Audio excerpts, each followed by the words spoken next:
Focus on Video YouTube channel.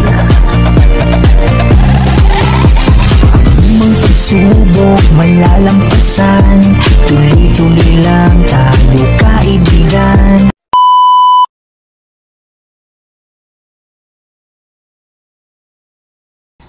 So hello mga idol, what's up dito sa ating channel? Matagal-tagal akong hindi nag-vlog kasi medyo marami tayong ginagawa.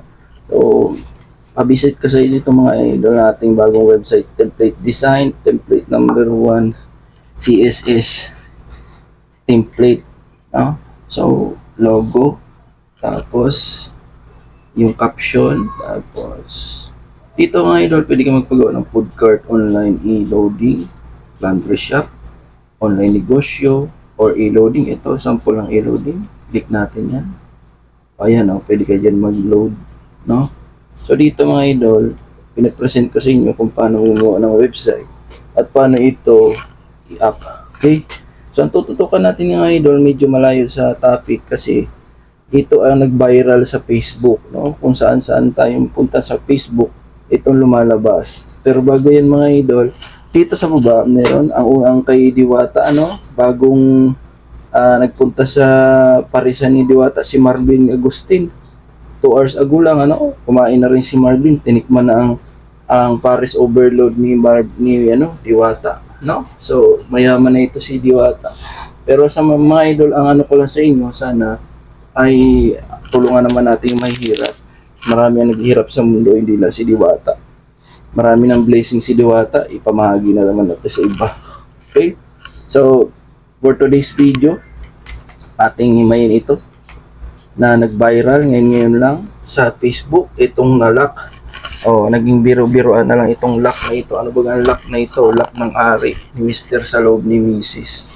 Grabe. So, ngayon, panoorin natin to kay reaction video natin kay Teacher Needs. No? Bago natin mapanood nyo yung video dyan, nung talagang video ng Indonesian lock, ay alamin natin dito kay Teacher Needs bakit ito nangyayari. No? Para meron tayong alam kung ano ang tinatawag na vaginismus syndrome at yung pelvic captivus. Okay? So, ano yung mga yan? Mga term ng doktor. So, let's go. Panoorin natin to. Yan pa nga pala mga idol, yung ROARC, legit pa ba? Oo, legit yan. Kikita kayo dyan sa ROARC. No? Invite lang kayo. So, yan, panoorin na. Purposes. Matutunan natin ngayon ang tungkol sa penis captivus o ang pag-lock ng penis ni Mr. sa loob ng ari ni Mrs. Ito'y sanhi na isang kondisyon. Ay mga idol, for educational purpose lang itong ginagawa ito. Ano? Kasi napansin ko sa Facebook, viral na viral ito, pinagtatarawan na lang. So, bago tayo tumawa, kailangan magkaroon tayo ng idea, ano ba ang nangyayari? Na tinatawag ng vaginismus. At kung sakasakaling nangyayari ito sa'yo, ano ba ang dapat gawin? Paano natin ito maiwasan? Sa huling bahagi ng ating video, ay ipapakita natin ang interview ng isang sikat na vlogger na may vaginismus. Alamin kung anong klaseng vaginismus mayroon siya. Kaya tutukan natin ang video nito. Learn something new today. Malaalamat ang mga balitang naglalak ang penis ni Mr. sa vagina ni Mrs. Ngunit ito ay posible. Ang kondisyong ito ay tinatawag na penis captivus at ito ay isang bihirang pangyayari. Sa katunayan, ang anecdotal records ay ang tanging paraan ng mga doktor at eksperto sa kalusugan upang malaman na nangyayari na ito. Hindi malinaw kung gaano kadalas nangyayari ang penis captivus dahil ang mga mag-asawa ay maaaring makapag-disconnect mula sa isa't isa bago ang medical attention at maaaring hindi nila kailanman i-report ang insidente sa isang doktor.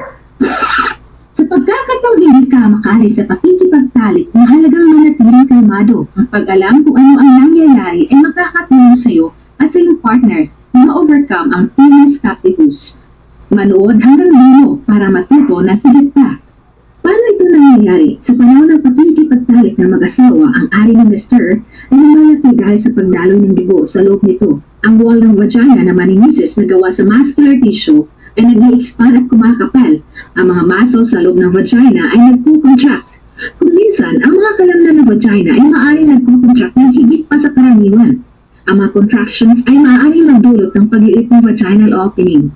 Ang pagkipot na ito ay maaaring makahadlang sa pagtanda ng ari ng isang lalaki, lalo na kung siya ay engorged at nakatayo pa. Ang pagkipot na ito ay tinatawag na vaginismus. Ang vaginismus ay sanhi ng involuntary spasms o contractions sa pelvic floor muscles ng isang babae. Ang mga spasms ay nangyayari sa panahon ng pagsisiping ng mag-asawa at maaaring makagambala sa penetrative sex.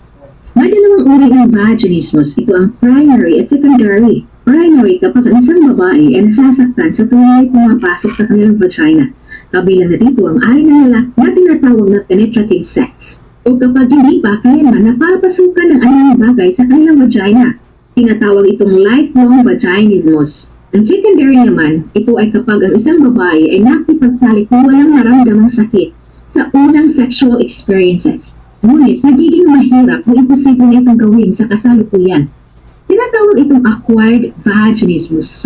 Let's make it clear, sa primary, ang ari ng misis ay hindi mapapasukan ng anumang bagay o kahit ang ari ng mister dahil sa pagsikip ng vaginal opening. Sa secondary, minsan nang may nangyaring normal penetrative sex, pero lately, nagpo-close ang ari ng misis. Marami ang dahilan kung bakit nakakaranas ang babae ng ganito.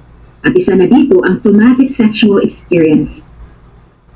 Ang iba't ibang dahilan ng vaginismus ay maaari sa physical, emotional o psychological o kombinasyon ng lahat. Para sa iilang mga tao, ang vaginismus ay dulot ng emotional o psychological reaction sa pagpasok ng anumang bagay o ari ng lalaki sa puwerta ng babae.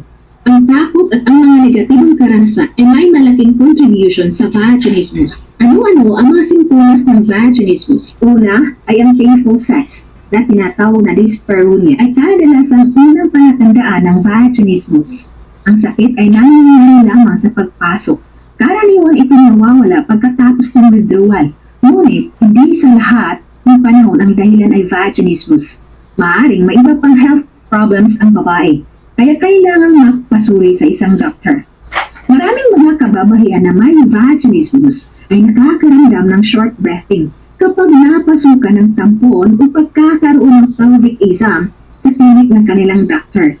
Ang ibang simptomas ay failure ng pagkakaroon ng penetrative sex o kahit pagpasok na ng tampon ay hindi magawa-gawa. Pangalawa, takot makipag-sex. Pangatlo, kawalan ng gana sa sex. Ang ganitong simptomas ay involuntary, meaning hindi ito nakokontrol ng babae. Kaya kailangan niya magpatingin sa doktor para siya ay magabayan. With proper exercises, para dito kailangan magpakonsulta din ang babae sa isang psychiatrist para maitama ang kanyang mga iniisip. Ano ang gagawin kapag mangyayari ito sa inyo? Normally, pagkatapos ng orgasm, ang mga kalamnan ng vagina ay magsisimulang mag-relax. Kung ang lalaki ay umabot din sa orgasm, babalik sa dating laki ang kanyang ari. Sa ganitong pagkakataon, maaari nang tanggalin ang ari ng sperm mula sa vagina. Ito ang dapat ninyong gawin. Manatiling kalmado ang bawat isa. I-relax ang katawan. Ang karagdagang stress ay magdudulot ng muscular tension na maaaring magpapatindi pa sa kalagayan. Pangalawa, huwag piliting mailabas ang ari ng sperm at nang masaktan sa inyo. Pangatlo, huminga ng malalim. Aliwin ang mga sarili o maaaring mag-joke para maiwasan ang arousal ng mga genitals. Sa pangkalahatan, ang paggamot para sa vaginismus ay maaaring tumagal na mahabang panahon. Kailangan ito ang pasensya at bukas na komunikasyon sa pagitan ng taong may kondisyon, sa kanilang partner at sa kanilang doctor.